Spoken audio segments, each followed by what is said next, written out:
మే 3న జరిగిన నీట్ పరీక్షను national testing agency NTA రద్దు చేసింది. పేపర్ లీక్ ఆరోపణలతో పరీక్ష రద్దు చేసినట్టు ప్రకటించింది ఎన్టీఏ. రాజస్థాన్లో గెస్ పేపర్లో 100 నుంచి 140 ప్రశ్నలు అసలు పేపర్తో సమానంగా ఉన్నట్లు ఆరోపణలు రావడంతో పరీక్ష రద్దు చేసింది. Rajasthan police special operations group SOG దర్యాప్తు చేస్తోంది. నీట్ లీకేజీ కేసును సీబీఐ కూడా దర్యాప్తు చేయనుంది. 22 లక్షలకు పైగా విద్యార్థులు పరీక్ష రాశారు. పరీక్ష ఫీజును వెనక్కి చెల్లిస్తామని నేషనల్ టెస్టింగ్ ఏజెన్సీ ప్రకటించింది.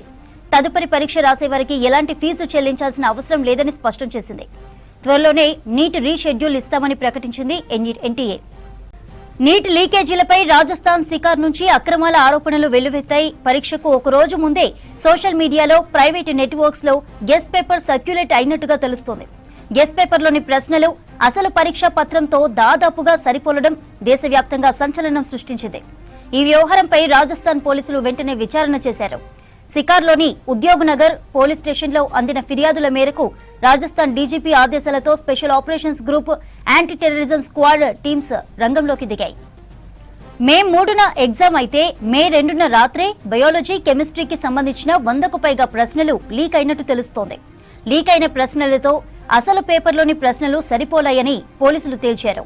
దేశమంతా నీట్ లీకేజీపై ఆందోళనలు కొనసాగితే మే 7న ఎన్టీఏ నోరు విప్పింది. తమకు లీకేజీపై ప్రాథమిక సమాచారం అందిందని, వెంటనే దర్యాప్తు సంస్థలను అప్రమత్తం చేశామని ప్రకటించింది. లీకేజీలతో సంబంధం ఉందన్న అనుమానంతో రాజస్థాన్, ఉత్తరాఖండ్ రాష్ట్రాల్లో ఇప్పటి వరకు సుమారు 13 మందిని అదుపులోకి తీసుకున్నారు. వీరిలో కొందరు కోచింగ్ సెంటర్ల నిర్వాహకులు, మధ్యవర్తులు ఉన్నట్టు సమాచారం. పరీక్ష నిర్వహణలో ఎలాంటి అక్రమాలు జరగలేదని, అత్యున్నత భద్రతా ప్రమాణాలతో పరీక్ష నిర్వహించామని ప్రకటించింది ఎన్టీఏ. దర్యాప్తుకు పూర్తి సహకారం అందిస్తామని స్పష్టం చేసింది నేషనల్ టెస్టింగ్ ఏజెన్సీ. నీట్ పరీక్ష రద్దుపై డీటెయిల్స్ మదర్ లైవ్ ద్వారా అందిస్తారు. మదర్, ఏంటి అప్డేట్స్? నీట్ ఎగ్జామ్ కు సంబంధించి ఎన్టీఏ ఒక కీలక నిర్ణయం తీసుకుంది.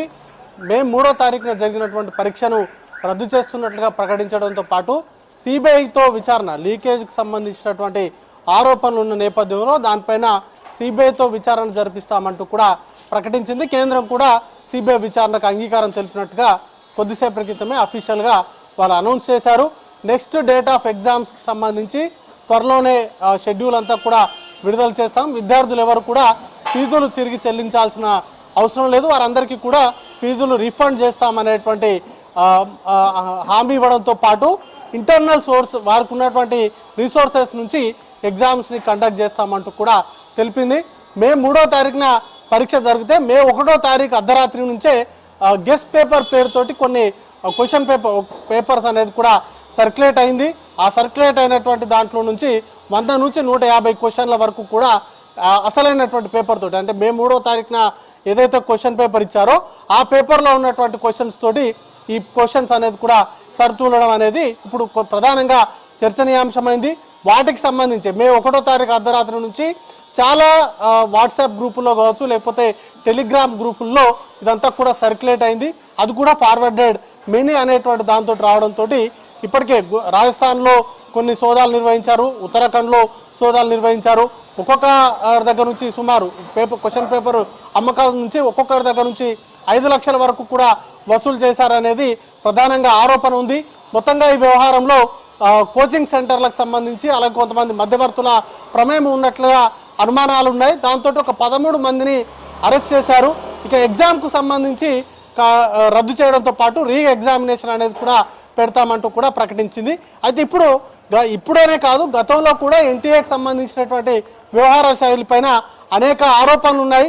2024లో కూడా క్వశ్చన్ పేపర్ లీకేజీకి సంబంధించినటువంటి ఆరోపణలు ఉన్నాయి. అప్పుడు కూడా సిబిఐ ఎంక్వైరీకి ఫైల్ చేశారు, సిబిఐ ఎంక్వైరీకి ఆదేశాలు ఇచ్చారు.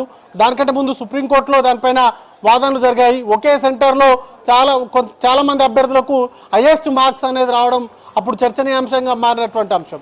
ఇక ఇప్పుడు రాజస్థాన్ రాష్ట్రంలోని సికార్ జిల్లాలో ఈ వ్యవహారం అంతా కూడా జరిగింది. కేరళకు సంబంధించినటువంటి ఒక ఎంబీబీఎస్ స్టూడెంట్ వీటికి సంబంధించినటువంటి వ్యవహారాలపైన అనుమానాలు అనేది కూడా ఉన్నాయి.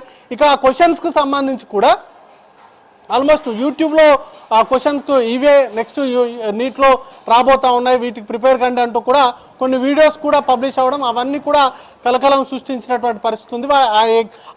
లీక్ అయినటువంటి క్వశ్చన్స్లో సుమారు 600 మార్కుల వరకు స్కోర్ చేసేటువంటి అవకాశం ఉన్నట్టుగా ఎక్స్పర్ట్స్ చెప్తా ఉన్నారు. ఇవంతా కూడా లక్షలాది మంది విద్యార్థులకు సంబంధించినటువంటి భవితవ్యము. అయితే ఎగ్జామ్ కండక్ట్కి సంబంధించి అనేక జాగ్రత్తలు తీసుకునేటువంటి ఎన్టీఏ, ఎందుకంటే ఎగ్జామ్ సందర్భంలో క్వశ్చన్ పేపర్స్ సంబంధించి జీపీఎస్ ట్రాకింగ్ కావచ్చు, లేకపోతే ఎగ్జామ్ సెంటర్ల దగ్గర 5G జామర్స్, లేకపోతే AI బేస్డ్ సీసీ కెమెరాలను ఏర్పాటు చేస్తున్నామంటూ హడావిడి చేసేటువంటి ఎన్టీఏ క్వశ్చన్ పేపర్ 2 రోజుల ముందు, అంటే 3వ తారీఖున ఎగ్జామ్ ఉంటే 1వ తారీఖునే దీనికి సంబంధించినటువంటి క్వశ్చన్ పేపర్ లీక్ అయినట్టుగా కొన్ని వాట్సాప్కి సంబంధించినటువంటి లేకపోతే టెలిగ్రామ్కు సంబంధించినటువంటి చాట్స్ అనేది కూడా బయటకు వచ్చాయి. వాటికి సంబంధించినటువంటి సోషల్ మీడియాలో ప్రచారం జరుగుతూ ఉంది. క్వశ్చన్ పేపర్స్ ఎట్లా లీక్ చేశారు, వాటిని ఎవరెవరికి ఫార్వర్డ్ చేశారు, టెలిగ్రామ్కి సంబంధించినటువంటి మొత్తంగా దాంట్లో ఉన్నటువంటి చాట్స్ అన్ని కూడా బయటకు వస్తున్నటువంటి పరిస్థితి. ఇన్ని మెజర్మెంట్స్ తీసుకునేటువంటి వారు క్వశ్చన్ పేపర్ ముందే ఎలా లీక్ అయింది, ఇంటర్నల్గా జరిగిన ఎవరు సహకరించారు, వీటికి సంబంధించినటువంటి అంశాలపైన దర్యాప్తు జరగాలనేటువంటి డిమాండ్స్ కూడా విద్యార్థుల నుంచి ఉన్నాయి. ఎందుకంటే సుమారు 22,76,000 మంది విద్యార్థులు ఎగ్జామ్కి అటెండ్ అయ్యారు. 1,00,000కు పైగా సీట్లు ఉన్నాయి. వాటికి సంబంధించి కాంపిటీషన్ అనేది కూడా హెవీగా ఉన్నటువంటి పరిస్థితి. కాబట్టి ఖచ్చితంగా వీటికి సంబంధించి ఏవైతే అవకతవకలు జరిగాయో వాటిపైన సీరియస్గా యాక్షన్ తీసుకోవాలి. ఎన్టీఏకి సంబంధించిన పారదర్శకత పైన కూడా, అకౌంటబిలిటీ పైన కూడా క్వశ్చన్స్ అనేది కూడా రేజ్ అవుతున్నాయి. మోదీ హయాంలో ఇది నాలుగోసారి పేపర్ లీకేజ్కి సంబంధించి ఖచ్చితంగా వీటికి సంబంధించినటువంటి సీరియస్ యాక్షన్ ఉండాలనేటువంటి డిమాండ్స్ ఉన్నాయి. ఇక మరోవైపు నేషనల్ మీడియా కూడా దీనికి సంబంధించినటువంటి నీట్ ఎగ్జామ్ రద్దుకు సంబంధించినటువంటి వ్యవహారం పైన వ్యంగ్యాస్త్రాలు అనేది కూడా సంధిస్తూ ఉన్నారు. కీలకంగా ఇంత పకడ్బందీగా AI బేస్డ్ సీసీ కెమెరాలు లేకపోతే జీపీఎస్ ట్రాకింగ్ పేపర్ సిస్టమ్ అంతా కూడా ఉన్నప్పటికీ కూడా పేపర్ లీకేజ్ని అడ్డుకోవడంలో మాత్రం ఇవన్నీ కూడా విఫలమవుతున్నాయి అనేటువంటి వ్యంగ్యాస్త్రాలు వస్తున్నాయి. లేకపోతే ఇప్పుడు జరిగినటువంటి పేపర్ లీకేజ్కి ఇందిరాగాంధీనో నెహ్రూ మీదకో తోసేయాలా అనేటువంటి వ్యంగ్యాస్త్రాలు వస్తున్నాయి. ఒక ఎగ్జామ్ని సరిగా కండక్ట్ చేయలేనటువంటి పరిస్థితుల్లో మన సిస్టమ్ ఉంది. దాంట్లో ఇంటర్నల్గా జరిగినటువంటి అవినీతి పైన చర్యలు తీసుకోవాలనేటువంటి సోషల్ మీడియా డిమాండ్స్ అనేది కూడా ఎక్కువ అవుతున్నటువంటి పరిస్థితి ఉంది. వీటన్నింటికి తలొగ్గి ఎన్టీఏ మొత్తానికైతే ఎగ్జామ్ని అయితే రద్దు చేసింది. మొదట పేపర్ లీకేజ్కి సంబంధించినటువంటి ఆరోపణలు వచ్చినప్పుడు ఎన్టీఏ ఖండించింది. ఎలాంటి భద్రతాపరమైనటువంటి లోపాలు లేకుండా ఖచ్చితంగా ప్రూఫ్గానే ఎగ్జామ్ కండక్ట్ చేశామంటూ కూడా ఎన్టీఏ వెనుకొచ్చేటటువంటి ప్రయత్నం చేసింది.